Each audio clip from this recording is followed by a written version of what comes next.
Hey folks, how you doing? Good afternoon. It's 12:20 on Monday, and you know, I don't know if you guys get it. I don't get that Monday morning feeling, you know, when you have to go to work after a weekend or what have you. Two reasons. One, I enjoy what I do. I like selling cars, so it's not really any real effort to go in. I enjoy going in. More importantly than that, though, it is 12:20. I don't have to be in Monday till 1 in the afternoon. I am heading in right now. I am in the Volt. We have 0 battery left. I used it up yesterday and did not charge it overnight. So we have 135 miles worth of fuel left. We're driving in now, and I have to get a car ready today that's gonna go out tomorrow afternoon. And I wanna spend a little bit of time going over what that car is and why it's somewhat important. I have not sold this model vehicle in over 2 years, which is crazy to me, how one, time flies, and two, how we just have very little people coming in asking for this particular model.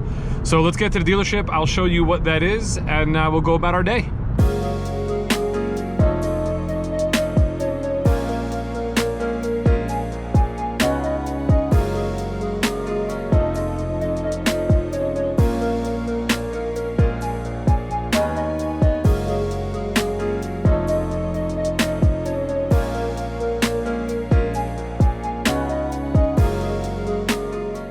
This is it, the 2019 Chevrolet Corvette Stingray. This is a coupe, and this is the 1LT. Now, to me, it is crazy that I haven't sold one of these in such a long time. Actually, the last time I sold one was December 5th of 2016, and that was a 2017 Grand Sport Convertible. You know, we work at a store in northern New Jersey. There's a lot of money in the area. It's not like people can't afford to buy a Corvette. We sell Suburbans and Tahoes at $60,000, $70,000, $80,000 like they're going out of style, but I just don't get a lot of customers asking about this car. And I really don't know why. Is it just because we don't stock that many of them? Right now I have 5 in stock, including this one. Or is it because we're 2 hours away from the #1 Corvette store in the country? You know, really don't know, but we're gonna change that. I wanna make sure I add more Corvette sales and more Camaro sales as well. I wanna do more sports cars. So this one here is a 1LT. It's shadow gray metallic, which is a beautiful color. It has a jet black interior, and the 1LT is really like your base Corvette in a sense, or your entry-level Corvette. So it has all the standard features. We did add a couple items to this. This car normally comes with a manual transmission.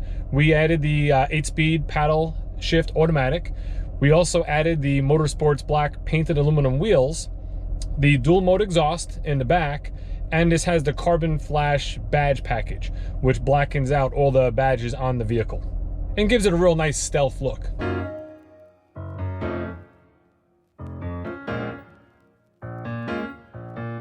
Now, all Corvette Stingrays are going to come with certain options, right? So you have leather interior, you do have power driver and passenger seat. Of course, you have power windows, power locks, power mirrors, you know, all that sort of stuff. They're all going to have a backup camera, so when you shift to reverse, you'll get a nice image of everything behind you. It also has a button here for the screen that can drop down for extra storage. There is a USB port in there to plug in a device or so and just kind of leave it in there.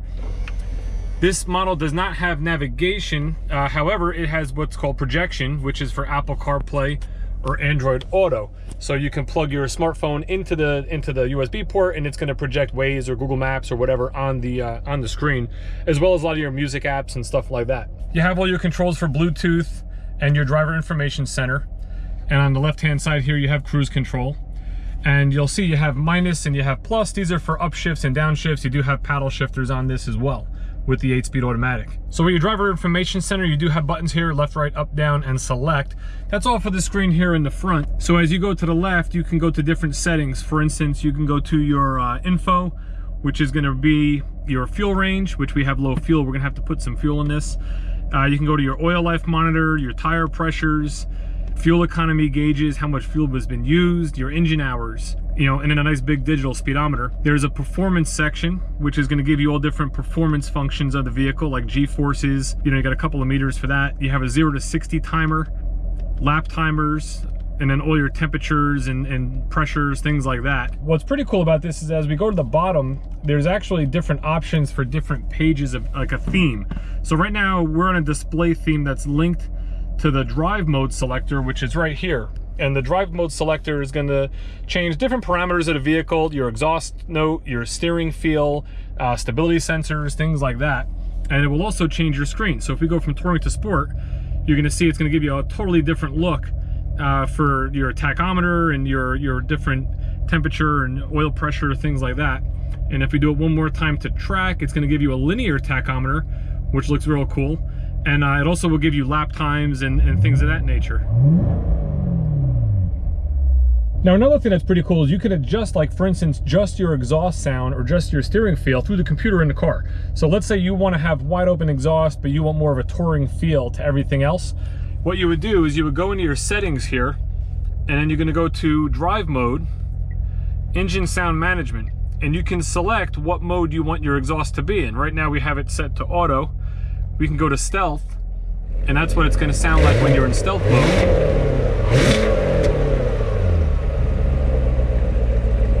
And then let's go to track, which is the complete opposite, and this is what it'll sound like when you're in track mode.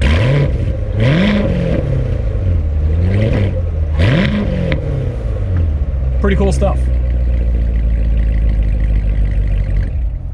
You'll also see that you can adjust your steering feel as well between touring, sport, or track mode. And again, we have it set to auto mode selector, so when you select your mode here, it's going to change how your steering is going to respond.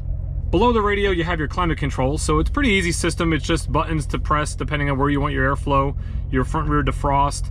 You do have driver and passenger. Passenger has a redundant control on the far side, so when they're sitting in the passenger seat, they can adjust that themselves. And then you have your fan speed here. So super easy to use. There's a nice little display plaque at the bottom, Corvette Stingray. You have a power charger here, 12 volt, and you have a couple of cup holders. And then you have your storage inside. Small storage, got a couple of USBs, good for the cell phone, insurance cards, things of that nature. Standard size glove box, press the little button to where you keep owner's manuals, things like that. It is lined, you know, with some fabric to keep it nice and quiet. And let's not forget one of the best parts of this car, this targa top is removable. So it's pretty easy to do. You have a latch here in the front on each side. Once you undo those and you press this with your thumb and release this, this roof will come right off. It weighs about 16 pounds. It's pretty easy to take off, in my opinion. Best way to do it is to sit in the vehicle, drop your windows all the way, undo all your latches, hold each side, and just stand up with it in your hands right over your head. And then that way you can maneuver it around to get it into the back where it stows away. And it stows away right into these little clasps. The back will lock into place, and it keeps it elevated so you can fit an overnight bag or maybe a duffel bag or so underneath as well. If you're looking for a performance car, this really is the best bang for the buck. With the performance that this car is capable of, it has an MSRP of $61,105. That's before any kind of dealer discounts, things like that. It truly is the best value you're gonna get in a performance car of this class. My customer's picking this car up tomorrow, so we're gonna get it fueled up and have it all ready to go. Cleaned up, it'll be in the garage overnight. This way tomorrow, it'll be ready for him. Now, my normal little saying, right? I am 6'5", I weigh about 215 pounds, and I will tell you that this car fits me like a glove. It is super comfortable. It really is just enough space and just enough room for someone of my height. I did own a 2007 C6 for a number of years, and that car was slightly bigger on the inside. I definitely felt like I had a little bit more headroom. If I look at it this way, my eyes are about equal with the GoPro right now. So as you can see, I look sort of right at the bottom of the roofline and the visor there. But definitely doable. This car sounds amazing. Right now we're in track mode, which means we have a nice exhaust note coming out of the back.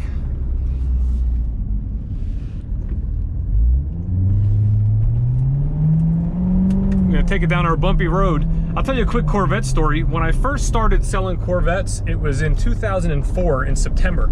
The C6s had just come out, and the dealership got the first one that just came in. Now, I was 24 years old. I never even sat in a Corvette before that, other than maybe at a car show, but not anything to my remembrance. The gentleman at the dealership that would check the cars in when they came off the truck was also very excited about this car showing up. It was a manual transmission, it was bright red, looked awesome, and he had to go to the gas station to fill it up. So I asked him, listen, do you mind if I take a ride with you? So of course he didn't care. I jumped in the seat and we left. And being in that kind of car, you know, he was very conservative with the way he drove it, but he definitely got on the throttle a little bit to feel out the power. Down the road from that dealership, there was a set of train tracks, like 3 sets of tracks that would go across the road. No bump, no hump, just tracks.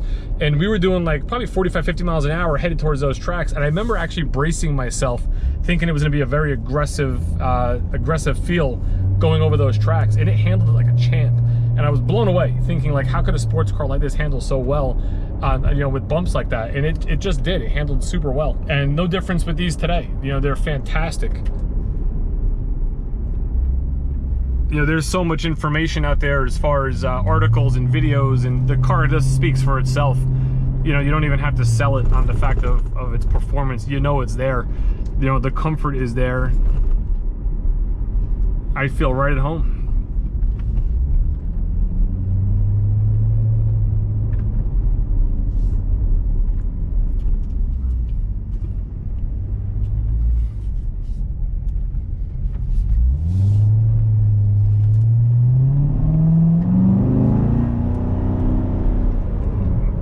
That was about 3,500 RPM, which is virtually nothing. The 8-speed shifts incredibly fast, incredibly smooth, and really seamless.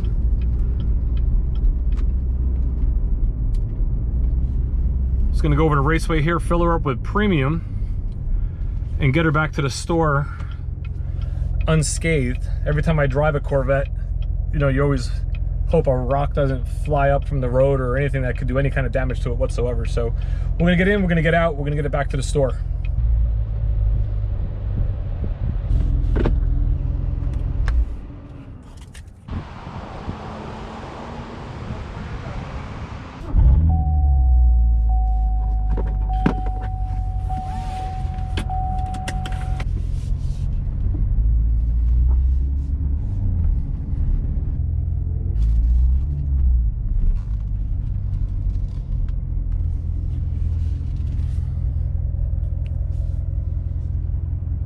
This car does come with standard Bose speakers, so it does have a nice stereo system for enjoying the music on a nice, beautiful day.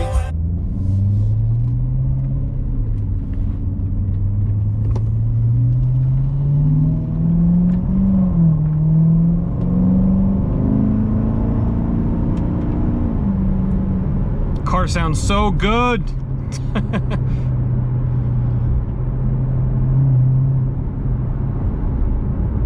Listen, this is the kind of car that if you're thinking about one, just do it. Don't even think, just do it. We live once. If you can do it, whether you buy it, lease it, finance it, whatever the case may be, as long as you're not strapping yourself where it's something that you truly shouldn't be buying, just go for it. You're gonna love every minute of it. It's gonna be worth every penny spent. And if you buy it and in 2-3 years of enjoyment, you decide you don't want it anymore, you sell it, you get out of it. You know, it's definitely something that you should do. This coming from somebody, again, who's done it in the past. I actually bought my first Corvette in 2006. It was an 05 C6 in silver that I sold originally, and then the gentleman traded in a year later with 4,000 miles on it. I bought it, and then a year later I traded that one in for a 2007 Atomic Orange, which was just, it was a blast. I owned that car for 5 years. I loved every minute of it, and I'll tell you now that I don't have one now, but I will have a Corvette again in the future. So if you're on the fence, if you're thinking about it, or if you're looking at any kind of a competitor, just do it, buy it. You'll love every minute of it. Thanks for watching.